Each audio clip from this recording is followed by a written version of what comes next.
Nagsimula ang pelikula sa kasagsagan ng krisis sa pananalapi.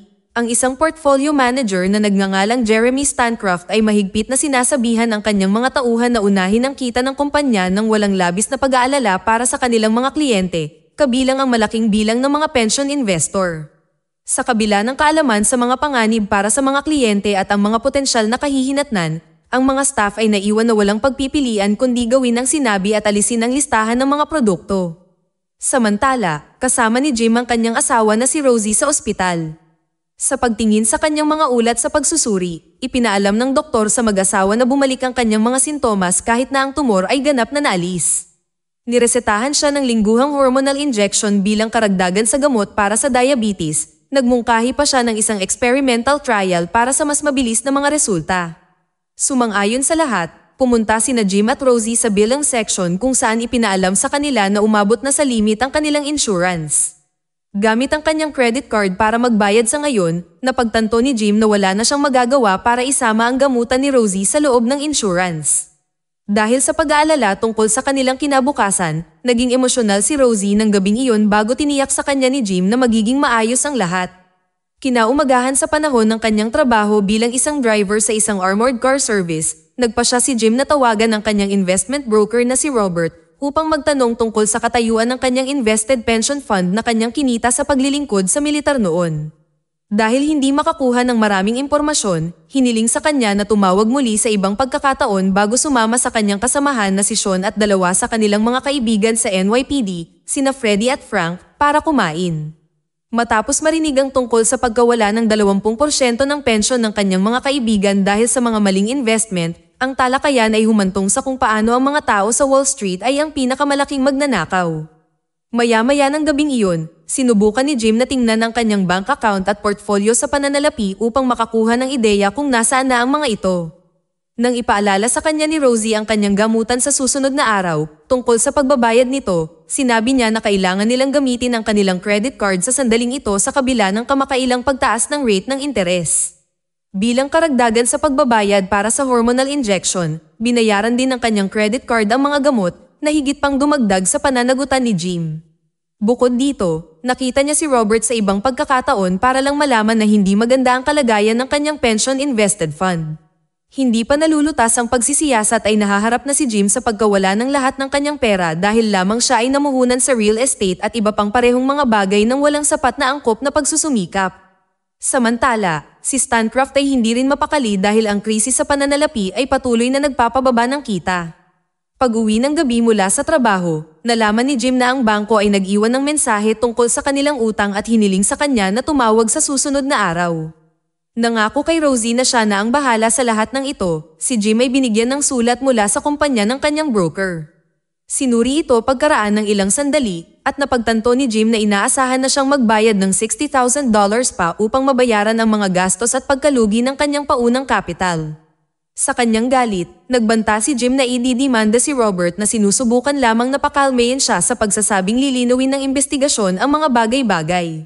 Hindi niya kayang umupo lang sa tabi habang naghihintay na matapos ang investigasyon, tinawagan ni Jim si Sean upang pagtakpan siya sa susunod na 2 araw.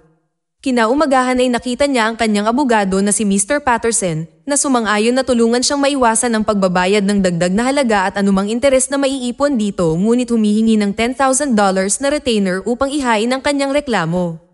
Ang isang kislap ng pag-asa ay laging may kapalit. Nag-alok si Sean na ipahiram sa kanya ang halaga ng retainer at iginiit na tulungan siya sa ganitong paraan kahit noong una ay tila nag-aatubili si Jim. Isinaalang-alang ang alok ni Sean, pumunta si Jim sa bangko para lang malaman na ang flexible rate ng interes sa mortgage ng kanyang bahay ay nangangahulugan na ang kanyang buwanang bayad ay halos na doble ngayon. Ang hindi pagbibenta ng bahay sa isang malupit na ekonomiya at walang mapagkukunan ng pera mula sa bangko ay nangangahulugan na ang pinansyal na problema ni Jim ay medyo totoo ngayon kung isasaalang-alang na si Rosie ay hindi nagtatrabaho ng halos 1 taon. Nagsinungaling nang puntahan niya siya sa ospital sa kalaunan para sa kanyang hormonal shot. Tiniyak ni Jim sa kanya na wala siyang dapat ipag-alala. Tinanggap ang alok ni Sean, idineposito ni Jim ang halaga ng retainer kay Mr. Patterson na binanggit ang pagsasampa ng sama-samang demanda kasama ng iba pang parehong mga investor upang magkaroon ng malubhang epekto.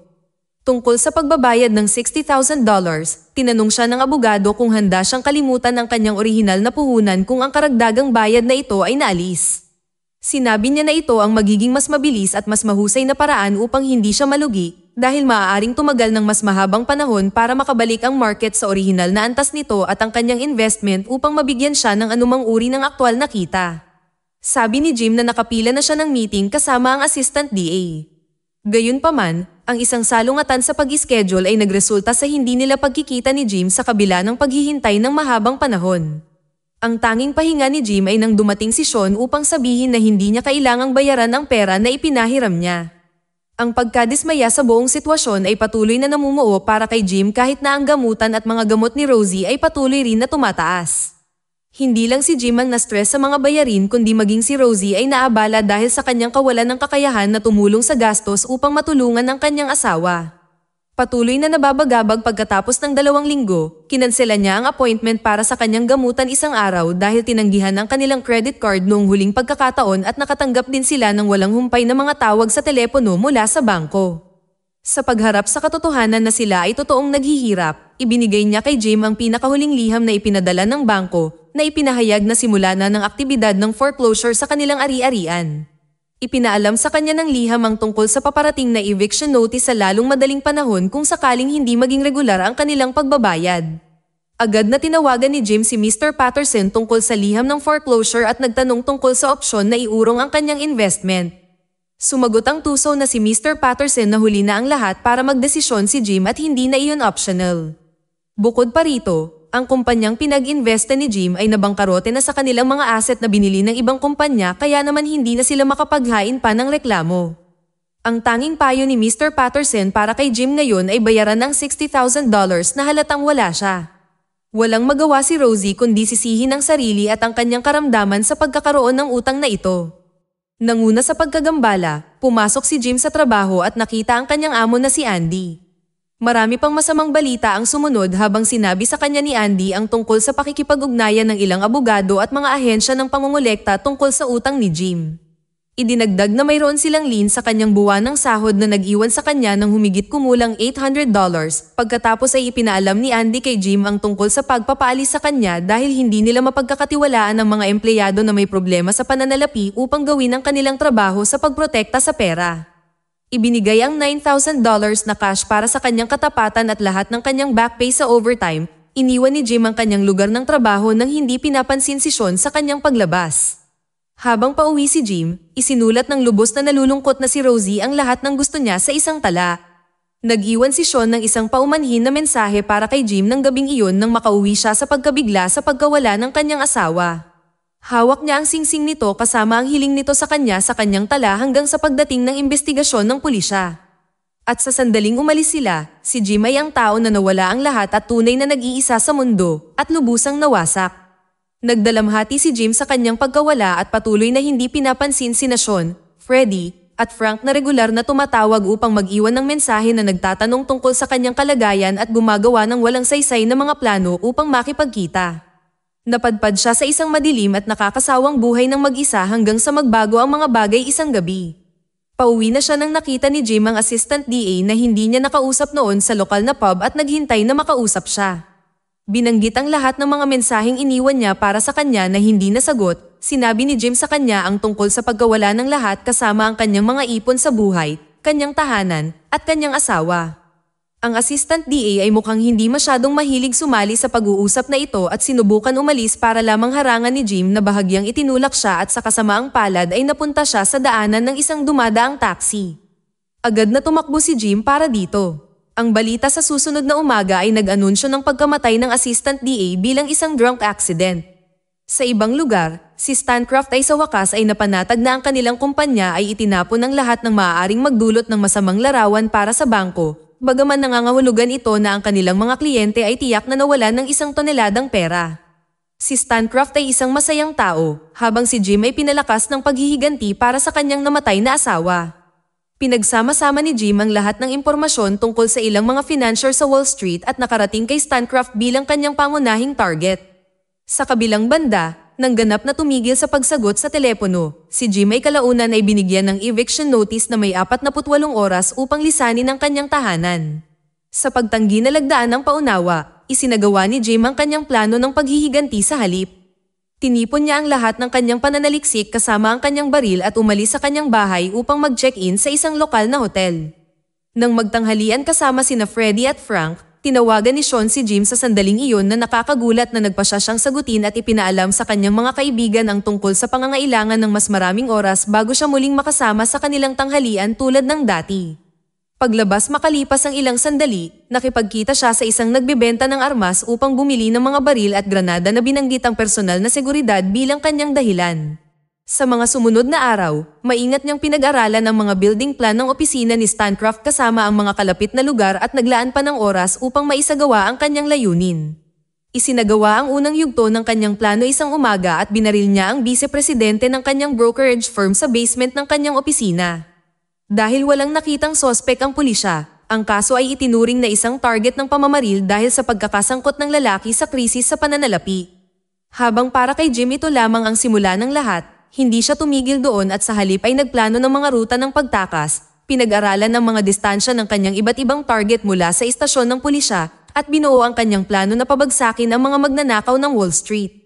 Upang patunayan ang kalupitan ng isang tao na nawala ang lahat, walang humpay si Jim sa kanyang pagtatrabaho na tapusin ang mga taong pinaniniwalaan niyang mga kalaban niya kahit na hindi sila direktang responsable sa buhay na mayroon siya ngayon. Nabigla sa talamak ng mga pagpatay, si Stancroft ay humingi ng personal na seguridad para sa kanyang sarili isang araw habang sa wakas ay nakilala ni Jim ang kanyang mga kaibigan na tunay na masaya na makita siya muli. Sinabi niya sa kanila ang kanyang planong lumipat sa ibang lungsod o estado ng buo para sa panibagong simula at binanggit na ang mga kamakailang pamamaril sa Wall Street ay isa ring magandang dahilan para iwanan ang lungsod. Nang magsalita sina Freddie at Frank tungkol sa pressure na kinakaharap nila sa trabaho para mahuli ang salarin, ipinagtapat ni Jim na siya ang responsable. Gayunpaman, ipinagkibit balikat ito ng lahat bilang isang biro bago nagpatuloy sa kanilang tanghalian. Nang maglaon sa ilalim ng pagbabalat kayo bilang isang janitor staff, si Jim ay nakarating sa opisina ni Stancroft. Patuloy siyang kumikilos habang naglilinis siya ng ilang mga basurahan at maingat na pinag-aaralan ang buong lugar sa mga sumunod na araw. Isang hapon ay nakita niya si Robert sa paligid ng gusali para lamang malaman na nakahanap na siya ng bagong trabaho at gumawa pa nga ng plano na talakayin ng isang bagong investment sa lalong madaling panahon. Sa kabilang banda, patuloy na naghahanda si Jim para sa kanyang huling showdown hanggang isang gabi nang iligpit niya ang lahat ng kanyang pananaliksik. Ngayon ay si Stancroft na lang ang kanyang natitirang target. Tinawagan niya si Robert tungkol sa paghingi ng payo para sa investment ng kanyang napanalunan sa poker. Si Jim pagkatapos ay nagplano na makipagkita sa kanya sa coffee shop malapit sa kanyang opisina ng maaga sa susunod na araw. Bago umalis sa hotel kinabukasan, winasak ni Jim ang lahat ng nagpapatunay na ebidensya ng kanyang pananaliksik at nagtungo sa parking building sa tapat ng opisina ni Robert para hintayin siya. Nang makita siya sa madla sa ibaba makalipas ang ilang sandali, binaril siya ni Jim ng may katumpakan at pagkatapos ay nagpatuloy sa pagpatay ng ilang iba pa sa mga bintana ng gusali na maaaring nakakita sa kanya sa gitna ng kaguluhan. Hindi pa nakontento, ibinulsa niya ang mga granada, kinuha ang kanyang maskara, at pagkatapos ay sinunog ang kanyang sandata bago tumawid sa gusali ni Stancroft. Dahil abala ang lahat sa sakuna sa labas, palihim na sinuot ni Jim ang kanyang maskara habang hinahanap ang daan patungo sa elevator. Pagdating sa opisina, nilabas niya ang kanyang baril sa isa sa mga fund manager na nagsabi sa kanya tungkol sa kanyang buntis na asawa. Nang mapansin ng staff si Jim doon at tumawag ng security, hinayaan ni Jim ang fund manager para sa kapakanan ng kanyang asawa at pagkatapos ay nagpatuloy sa pagbaril sa mga random na empleyado. Binato din niya ang kanyang mga granada patungo sa isang grupo na nagtatangkang magtago at pagkatapos ay walang awa niyang binaril ang mga natitira. Matapos patayin ang lahat, umakyat si Jim sa isang palapag patungo sa kanyang target. Samantala, dumating ang SWAT sa lokasyon at paakyat sa elevator patungo sa massacre na palapag. Pagdating sa palapag ni Stancroft, binaril si Jim sa braso nang makita ng security ni Stancroft, ngunit pinatay niya ito bago pinagbantaan ang mga assistant palabas ng kanyang cabin. Nilock ang pinto sa likod niya, pinaupo ni Jim si Stancroft sa tapat ng kanyang mesa habang pinapaginhawa niya ang sarili sa kanyang upuan at tinanggal ang kanyang maskara. Habang nakatutok ang baril kay Stancroft, tinanong siya ni Jim tungkol sa kanyang mga tiwaling paraan. Sinubukan ni Stancroft na bigyang katwiran ang kanyang mga aksyon sa pamamagitan ng pagsasabi na kahit sa kasaysayan ay walang tunay na tapat na mayamang tao, at idinagdag na karamihan sa kanila ay kinikilala bilang mga bayani ng bansa. Habang ipinagpapatuloy niya ang kanyang kwento tungkol sa mga mayayaman na patuloy na nananatiling mayaman at ang mga mahihirap ay nananatiling mahirap, nakita ni Jim sa security camera na nakarating na ang SWAT sa ibabang palapag. Nang banggitin ni Stancroft na tinitiyak ng national capitalism ang kaligtasan ng pinakamatibay, nagmungkahi si Jim ng kompetisyon sa pagitan nila at inialok sa kanya ang kanyang baril na ang mananalo ay mabubuhay. Samantala, ang SWAT ay dumating sa kanilang sahig nang makuha ni Stancroft ang baril at binaril si Jim, ngunit napagtanto na wala itong mga bala.